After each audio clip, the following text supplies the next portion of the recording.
દેશની સીમાઓ માતાના વસ્ત્ર સમાન છે. તેનું રક્ષણ કરવું દરેક ભારતીયની ફરજ છે. ભીષ્મ પિતામહ. નમસ્કાર દર્શક મિત્રો, સરહદ ન્યૂઝ ચેનલમાં આપનું સ્વાગત છે. હું અનિતા ગોસ્વામી. હવે જોઈએ સમાચાર વિસ્તારથી. નવનિર્મિત થરાદ જિલ્લાની આંતરરાજ્ય સરહદો પર વધતી જતી નશીલા પદાર્થોની તસ્કરીને નાબૂદ કરવા માટે સુઈગામ પોલીસ દ્વારા ભારતમાલા રોડ પર સઘન સર્ચ ઓપરેશન હાથ ધરીને લાખોના મુદ્દામાલ સાથે બે શખ્સોને દબોચી લેવામાં આવ્યા છે.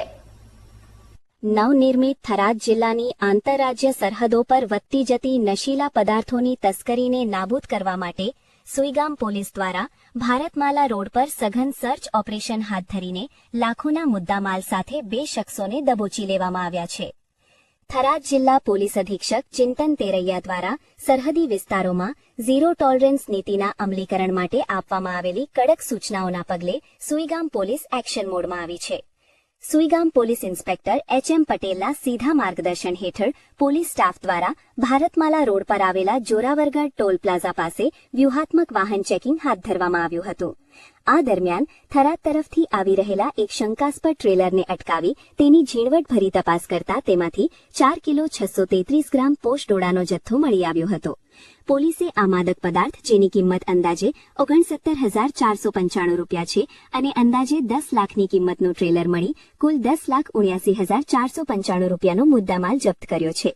આ કેસમાં પોલીસે ટ્રેલરમાં સવાર રાજસ્થાનના ઇસરોલ દલારામ જાટ, રાજસ્થાનના સોડિયાર ગામના અનિલ જાટ નામના બે શખ્સોની ધરપકડ કરી છે.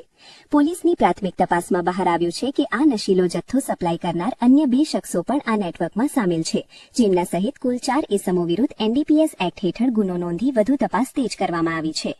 નવનિર્મિત થરાદ જિલ્લામાં ગુનેગારોને સ્પષ્ટ સંદેશ આપવા માટે પોલીસ દ્વારા આંતરરાજ્ય સરહદો પર પેટ્રોલિંગમાં ધરખમ વધારો કરવામાં આવ્યો છે.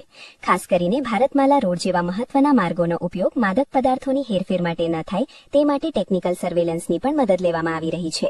પકડાયેલા બંને આરોપીઓ રાજસ્થાનના હોવાથી આ આંતરરાજ્ય નશાના કારોબારના મૂળ સુધી પહોંચવા પોલીસની અલગ અલગ ટીમો કામે લાગી છે. સરહદી વિસ્તારમાં પોલીસની આ સતર્કતાને કારણે નશાના સોદાગરોમાં ભારે ફફડાટ વ્યાપી ગયો છે. જિલ્લા પોલીસ વડાની આ મુહિમ હેઠળ આગામી દિવસોમાં હજુ પણ મોટા ખુલાસાઓ થવાની શક્યતા સેવાઈ રહી છે. સુઈગામ પોલીસની આ સફળ કામગીરીથી સ્થાનિક સ્તરે સુરક્ષા અને કાયદો વ્યવસ્થા પ્રત્યે લોકોનો વિશ્વાસ વધુ દ્રઢ બન્યો છે. નવા બનેલા થરાદ જિલ્લામાં પોલીસ પ્રશાસન દ્વારા નશાબંધીના કાયદાનું કડક પાલન કરાવીને યુવાધનને બરબાદ થતું અટકાવવા માટે પ્રશંસનીય કદમ ઉઠાવવામાં આવ્યા છે.